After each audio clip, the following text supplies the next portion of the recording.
Radyo Pilipinas, Radyo Publiko. Radyo Pilipinas, Radyo Publiko.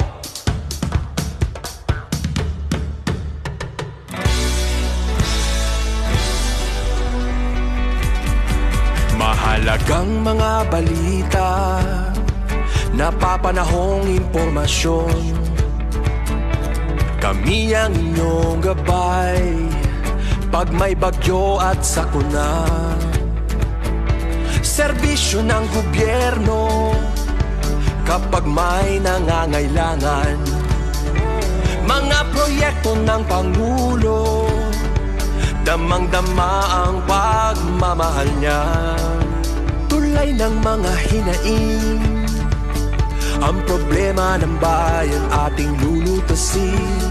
Tulay sa himpapawid, tulay ng pagbabago. Radyo Pilipinas, Radyo Publiko. Ng bagong Pilipinas, Radyo Publiko. Radyo Pilipinas, Radyo Publiko. Ng bagong Pilipino. Mga proyekto ng Pangulo, damang-dama ang pagmamahal niya. Radyo Pilipinas, Radyo Publiko. Ang boses ng Pangulo.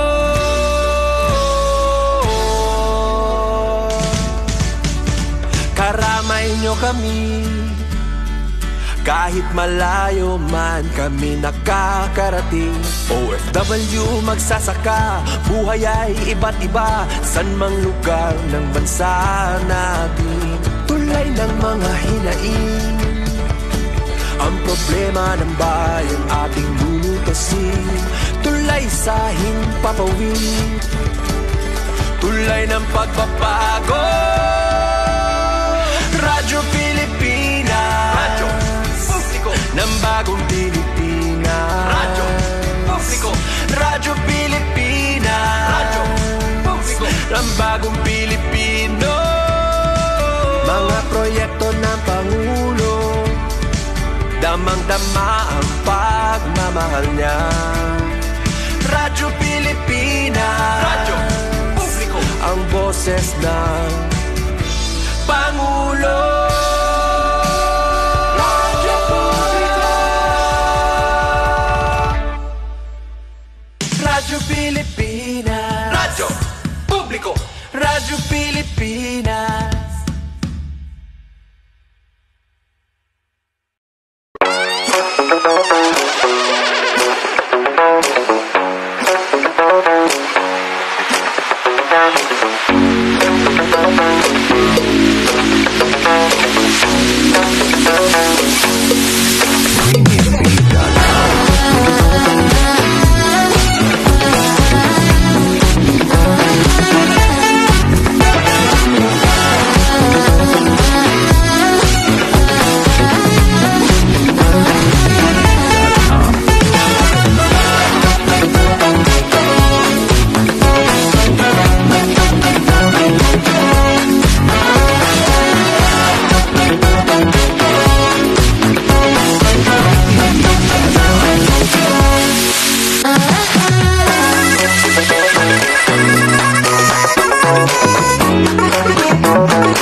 Yes, my galamay nga daw ka natutanan. Oh, welcome din sa ito managuban sa tutulumanong tambayan sa Radyo Pilipinas. Kauban ninyo Armando Finiquito, mga igala. Yes, mga igala, no?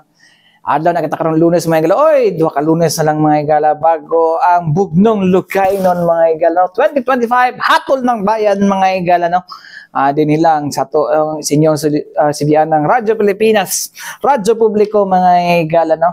Wow, daghan na kayo itong mga preparasyon, mga igala, daghan na og mga patutsada sa social media. Daghan na po ang nag-amot lang kaya, no? Ako, di na akong patulan, mga igala, especially pag mga kaubanan nga balutang bayad, no? Diyan lang natin kayo, panginabuhian man na nila, mga igala, no? But anyways, mga igala, dinita sa tuang kuno kay daghan-daghan mga preparations ang kinabuhat karon mga higala, especially ato ang mga kuno to mga uniform personnel mga higala, alang sa pagbantay mga higala. Actually mga higala ato mga uniform personnel mga higala bugbog kay sila karon sa mga controversy mga higala, but despite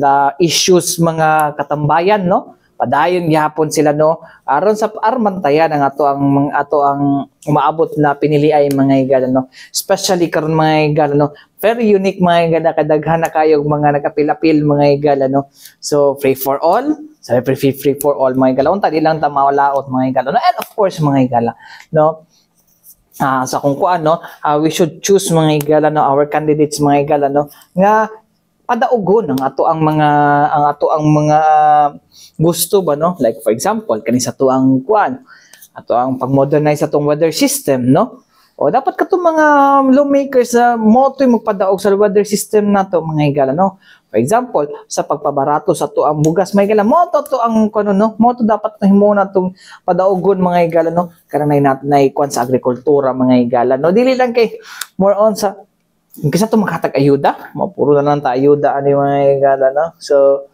luoy po itong mga farmers mga higala kay perminti sila mahimong collateral damage mga higala, no, sa mga saad sa itong mga politiko mga higala, pag human dili gihapon day makuan, dili ma-fulfill, no. So mo na dapat inyong pilihan. But anyways mga higala, tinhita sa tuang preparasyon para sa tuang eleksyon mga higala, pero umabot na Mayo 12 mga higala, ato paminaw na mga higala, no, ang ato mga uniform personnel mga higala, sila mga pagpangandam, no, pinaagi sa to ang mga tigpamaba mga higala. Una na diha mga higala ang tigpamaba sa ato ang Davao City Police Office mga higala nga si Captain Hazel Caballero Tuazon mga higala, no, kabahin sa mga security protocols na i-implementa din sa tuwa sa Davao City mga higala. And of course mga higala, ato ang spokesperson sa tuang Eastern Mindanao Command mga higala nga si Lieutenant Colonel Salvacion Evangelista mga higala, no, alang sa security mga higala, no, preparation sa itong kasundaluhan mga higala, especially sa pag-secure sa katong mga lugar mga higala, no, ubos sa areas of responsibility sa East Mincom mga higala, no, particular na Region 10 o Region 13 mga higala, no, kung nasa orange area mga higala. Ato paminawon mga higala ato mga tigpamaba, pinaagi ni mga higala. Paminaw na to. And as per statement given by our Acting City Director, Bruce Ferdinand Hansen Emarantan, kailangan ng mga station commanders na agad sila mga stations just in case na mga problema nga maabot sa ilang opisina, magikan sa mga tao nga sa ilang AUR, so, kailangan manaay solusyon nga mga action para dili na siya pundako pa. So magugol na kanunay nga ginambot sa ato ang City Director sa mga station commanders.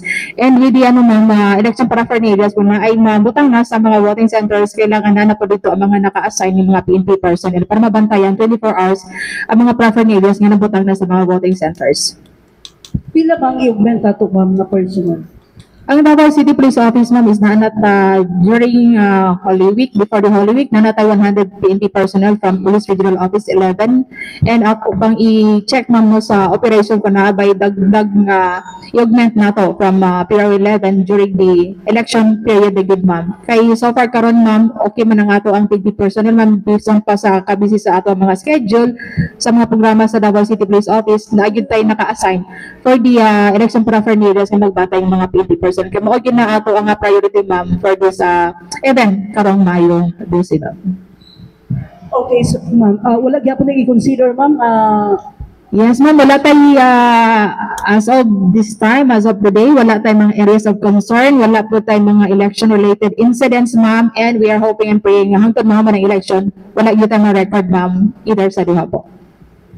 Thank you, ma'am. What about ang ato ang AFP, ma'am, sa Ismincom, ma'am Evangelista? Okay, ma'am. As to joint operation area of Eastern Mindanao, ma'am, sa area of categorization, ma'am, same as with the PNP, no?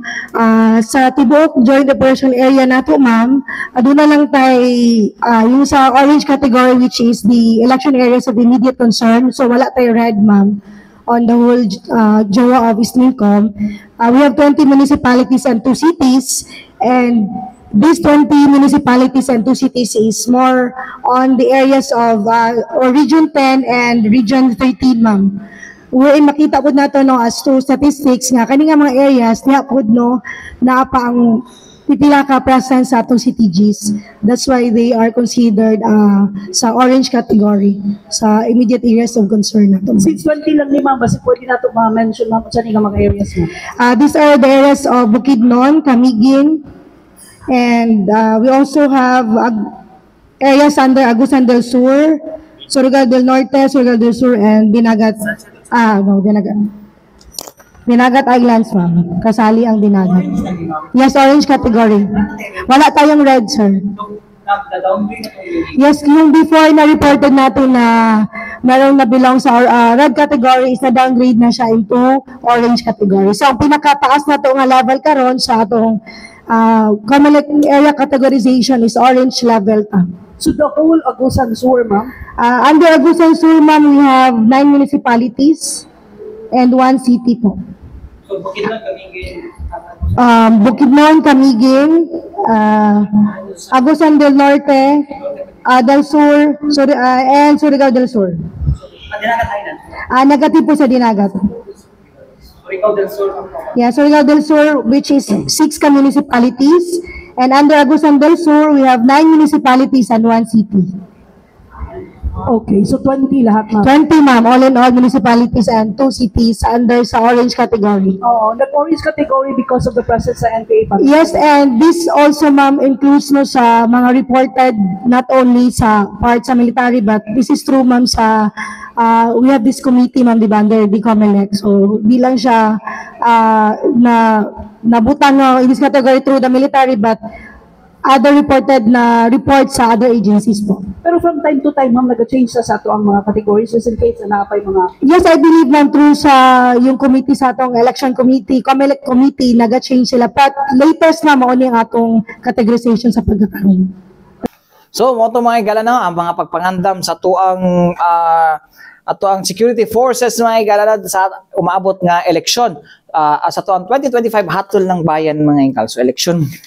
Pero ko na mga dari sa Radyo Pilipinas mga igala na o sa uban pang mga uban pang mga government, media entity mga igala like PTV, PNA, no, hatol ng bayan na mga igala, no. Kamo mga igala, no, ato mga kababayan mo hatol kung kinsa ba dapat ang inyong dapat palingkuron, no, sa maong mga pwesto mga igala, no, nga tan-am ninyo makahatag og kaayuhan mga igala, dili lang kay sa pipila apan sa uban pang mga butang mga igala, no. Like para sa kuan mga igala, dako yung factor sa kuan mga igala, no, food security, no. Food security ang ato ang kuan, no, kay tungod pag once man gud magkulang ato supply sa atong pagkaon mga igala, isa na sa indikasyon mga igala, no, nga mulihok o mutaas ang ato inflation rate mga igala. Kablo mo nga, no, kay tungod ang mga tao dili maka-afford mga igala, dili maka-afford mga igala, no. Syempre magkuan na kining sitaw kanang domino effect na siya. Mag-domino effect man na siya mga igala, no.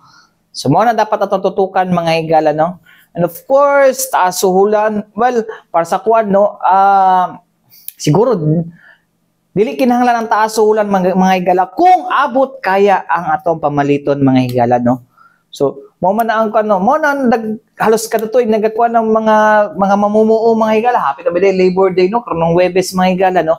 Daghan mga mamumuo nga sige o panawagan nga taas sweldo mga igala. It's because nagataas ang pamaliton, nagataas ang pamasahe, nagataas ang presyo sa gasolina, di ba? Kung dili magtaas ang atong pamaliton mga igala, musinggit pa ba na sila?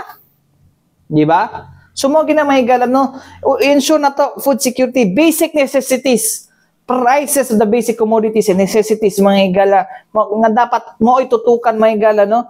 Actually mga igala, pag abot kaya mga igala, no, sa ato ang kasamtangang panuhulan karon mga igala, no. Di na kailangan nag-ayuda na, no? No need for ayuda na ng mga kuan kan akap-akap. Di na kailangan kung abot kaya ang ato ang mga basic mga presyo sa atong mga basic commodities ug necessities dinhi sa atong nasod mga igala. Mo na pili agyod, no? Pilian ninyo kung kinsa ang dapat mo ko dili lang kay puro kuan lang sadsadag nga madubli ang ayuda, madubli ang hinabang. Una-unaan ninyo kung kinsa dapat na makahatag na mga higala. Especially dito sa mga national positions.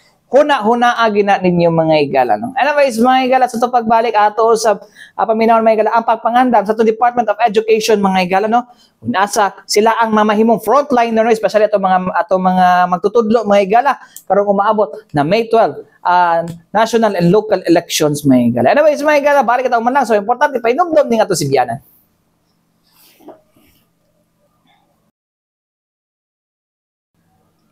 Balik kita mga higala dito sa ito panaguban sa ito talumanong tambayan sa Radyo Pilipinas, no? Anyways, mga higala, before siguro ang eleksyon mga higala, ibalik na po nato ito mga higala doon sa itong pag-operate sa ito ang atong hisgutan na din sa ito ang sa ito ang tulumanon mga higala, no? Aron nga makanta, no? Maran through ta, walk through di ay magran nga pwede man mag-walk. Ma-walk through ta mga higala, no? Sa unsay angay buhaton na to mga higala, no? Panahon nga moboto ta karong May 12 mga higala, no? So atong balikan mga higala to nahimong kuan mga higala, no? Itong gipaygayon nga kuan, unsay tawag ato mga higala? Atong kuan caravan ba to? Dry run, no, para sa kuan mga higala nitong gipakuan alang sa to mga media personnel mga higala. And anyways mga higala, ugma, no, ato ang kuan, no, na daytoy kuan day ugma mga higala, no, activity ang Archdiocese of Davao mga higala, kauban ng atong COMELEC National mga higala, kun asa mismong si COMELEC Chairman George Garcia, Attorney George Garcia ang makikatubang sa mga kuan mga higala sa tuang katawhan, sa tuang kuan mga higala, no, private sector like PPCRV, IBP o uban pa nga mga election watchdogs nga maoy mututok karong 2025 national local elections mga higala, no, kung unsa ba paunsa ba na mamahimong kuno, mamahimong malinawon mga higala, o madepensahan, no, ang integridad, ang kasagrado sa boto sa ato ang sa hatol ng bayan sa ato ang mga kababayan may. Anyways, may galita ng maglangan may galan ato ang paminawon mga higala, no, ang pagpangandam sa Department of Education may higala, especially sa atong mga magtutudlo, especially sa atong mga magtutudlo mga higala nga mooy frontliner nato karong election 2025 mga higala, no. Anyways, may higala ato ang paminawon mga higala ato maglangan. Ang spokesperson sa Department of Education 11 mga higala, Sir Genielito Atilio mga higala, paminawon na to. We cover everything, no? Kasi the area of the department is from Davao Occidental to Davao Oriental. So that's basically 11 schools division offices, 11 BEP-Ed areas. We will be deploying 12,411 teachers. 12,411 teachers broken down into as follows: 11,132 teachers who will act as members of the electoral board, 1,136 who will act as DepEd supervisor officials, and those who will be members of the board of canvassers, 143. But aside from them, there will also be teachers who will be tapped for the different responsibilities, and we have readied them for the eventual utilization of this resource. But this 12,411 will be a part of the duration of the electoral process. Ang panawagan lang po namin sa ating katawhan is that please convey the same respect due to all the members of the electoral board, because we are receiving a lot of reports even in the previous elections na many actually went beyond propriety, awayo ng electoral boards, and then sultian o bilimayo. That is not proper, no? So we have to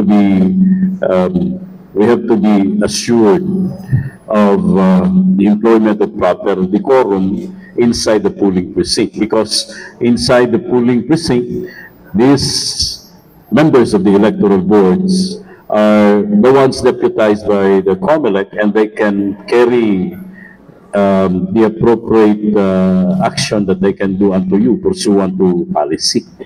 So, sa akin ang teacher, dili na lang matingog, bisan pagsultihan o dili maayo, but under our regulations, pwede kayong himuon nila kung appropriate thing to do para proteksyonan po ang ilahang ang kasagrado no sa ilahang gigulitan nga posisyon sulod sa polling precinct or polling specifically sa polling area. Sir, sa 12,411 members sa electoral boards, sa yung demographic study, sir? Male, female, yes. Please know that unlike the other elections, that teachers now are given the prerogative to decide whether to serve or not. No? So, depende yun na sa ilaha. Kung kinsa tong gustong mo serve, then wala po siya kabilinggan. Like say, for example, identified ka nga miyembro sa political family, well, where de los buenos, you really have to, and modesty aside, you have to step back and then give it to others, even if you really wanted to serve during the election. We just would like to say that all teachers that were tapped right now are those that do not have impediments, legal impediments or problems with the regulations of COMELEC. So kini sila nga miyembro sa electoral board karon, mao ni kadtong nakita nga angayan gyud nga mo-serve. No? And again, let me reiterate to the end time that we are very again happy, elated that aside from the security forces, we are tapped from the government service. Our group is tapped to safeguard the ballot. It's a wonderful responsibility for a teacher to ensure that the ballot is protected inside the precinct, and the entire process, the electoral process, is being safeguarded by the teachers themselves. Okay, at this point, I yield the floor. Practically trained. So Yeah. how was the training measures for our teachers as of now? COMELEC actually runs the show. Kaming tanan are under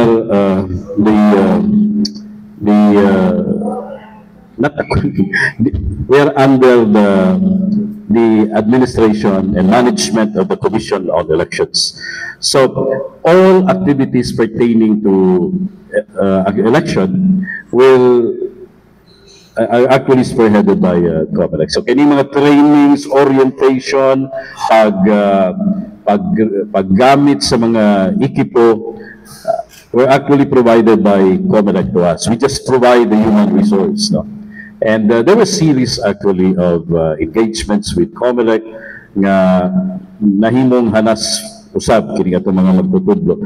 Majority actually of those who will serve in the upcoming elections are already servers of the previous elections, so they are already learned. There are only very few bago sa serbisyo pa o motong ihanas pagbayo. And we can assure the public that they are naman equipped na. A majority of those who will be running the precinct who will act as chairman or chairpersons are those who have served the previous elections already. So pertaining to experience, kompleto na po sila. Pertaining to, again, readiness, we would like to surmise that they're already equipped with that because COMELEC is very religious in their schedule in providing us the orientation and the seminars. All right, sir. I understand they will undergo the OST test. So, does all these teachers pass that test? And if they fail the certification, what's the contingency? We are not aware actually of any information from COMELEC that they have said no, to a particular teacher who wants to be a member of the electoral board. See, so suffice it to say maybe that all of them have passed the OST test. Majority naman sa ating mga teachers ngayon are actually IT capable. Very simple naman ang ginagamit, no? So those who opt to join are very much aware that they are into the IT technology, and so therefore they are also learned. And that's why we do not actually receive any information from the Commission on Elections that they have said no to a particular teacher who wants to be a member of the electoral board because of not passing the DOST test. The 12,411, sir, kasama na yung buffer teachers or the contingency? Yeah, yes, of course. Because out of the 12,411, 11,132 will be the electoral board members. All others will come from the group of yung sinasabi nating DepEd supervisor officials, yung mga DESO, and the board of canvassers and support staff. Okay. Sir, you've mentioned about to respect our teachers during the election. Do you provide them legal support in case of harassment? Very beautiful question. Just recently we have, this is actually the battle cry of the electoral boards, no? Because previously, in the long distant future, there were instances really. Dabo na tong dili pa ta katong automated nga mga teachers bit-bit yun sa mga balota gikan sa kabukiran padulong sa lugar kung asa sila pagadadto, no?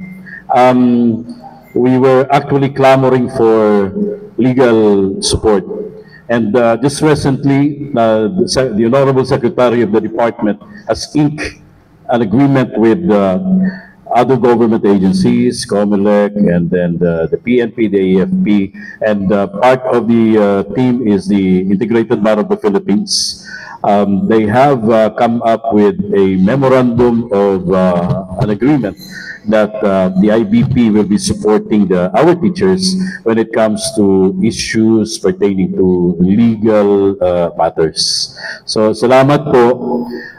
Kasi gone are the days na the teachers will, once they're being called in the board of canvassers, kurog in town, tungod kay nabalaka sila, basin of there will be cases will be filed.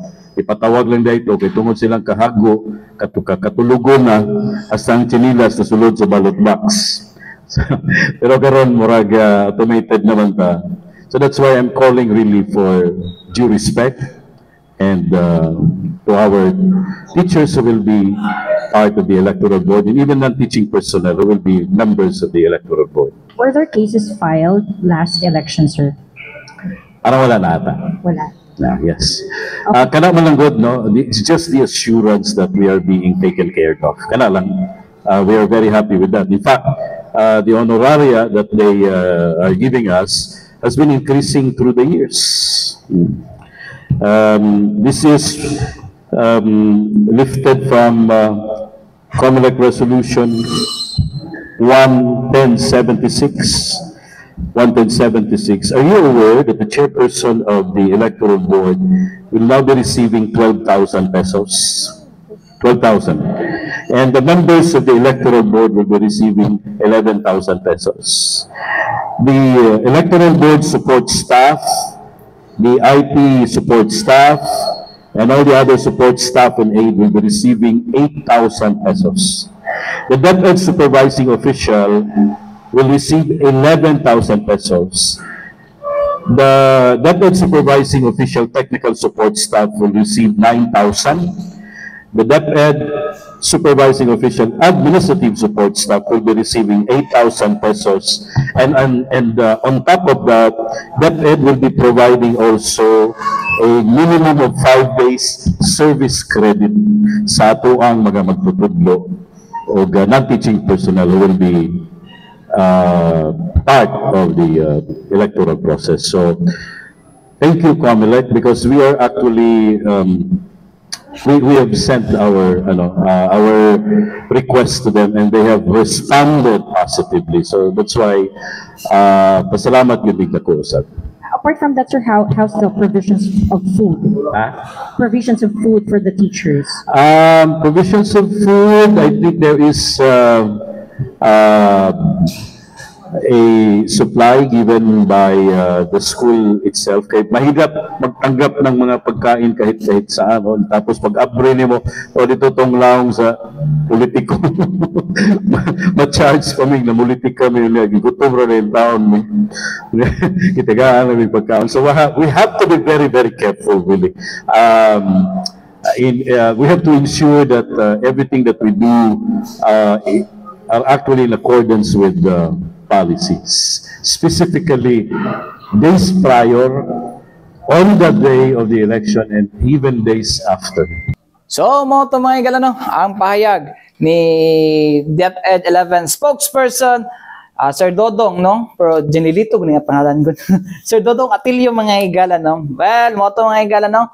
14, pila to ilahang 14,000 if I'm not wrong, if they are getting the mistake, no? 12,411 mga igala, no?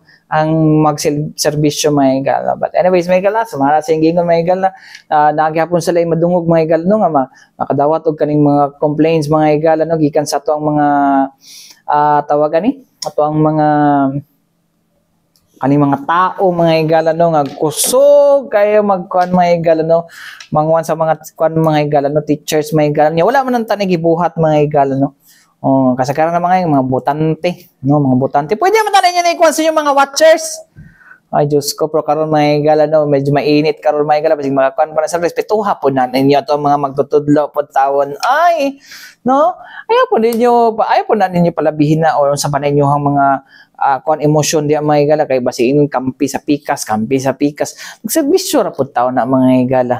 More na kuano ninyo mga igala, nagserbisyo na to mga magtutudlo mga igala, no? Aron nga bantayan o magkuan mga igala, no? Iproseso ang inyong katungod mga igala, no? Kani siya, katungod ni siya, dili ni siya pribilehiyo mga igala, no? Katungod nga mopili sa atong leader, unsay atong hatol mga igala para mulingkod diya sa mga posisyon, no? O dapat respetuhan, magrespetuhay lang po no? Ay lang mo kayo padala sa inyong mga kwan kitungod kanil kampis pikas. Ayaw na, relax lang, no? Naman mo itigbantay diha, no? Na may mga watchers, kabalo ko init kayo mo karon, pero ipabilin patigbabaw na to mga ang respeto sa to mga magtutudlo. Na? Ayos ba ta? So ayos ta, mga taigong oras sa ngalan sa Tibuok Pwersa sa DXRP Radyo Pilipinas, Radyo Publiko Davao mga igala. Ako yung nakauban Armando Finiquito. Alang sa tambayan sa Radyo Pilipinas, hangtod sulod sa daghang salamat o mayong adlaw ka na to tanan. Musunod na ang balitang pambansa.